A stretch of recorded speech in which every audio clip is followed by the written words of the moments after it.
Friends మా daddy ఇంట్లోకి ఎన్ని సామాన్లు తెచ్చాడు చూడండి. నిన్ననే తెచ్చిండు కదా మరి. నిన్న తినడానికి తెచ్చిండు, ఈరోజు వండడానికి తెచ్చిండా.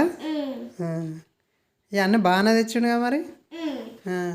అమ్మో పాపడాలు, దోశపిండి, ఇదేంటిది కొర్రెలు, ఇది పప్పు, ఇది గార్లిక్, ఎల్లిపాయ. కదేంటి ఇక పెద్దగా ఉన్నది ఏంటిది?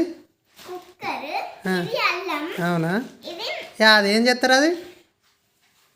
దీంట్లో దీంట్లో పప్పు వేసుకొని ఇక మాకు రోజు పప్పే. ఎందుకు మీరు రోజు పప్పే తింటారా? ఇవాళ ఎందుకు మరి? ఇలా ఫ్రైడే కాబట్టి ఫాస్టింగ్, అందుకే పప్పు వేసుకొని తింటారా? ఆ రైస్ కొత్త రైస్ కుక్కర్నా?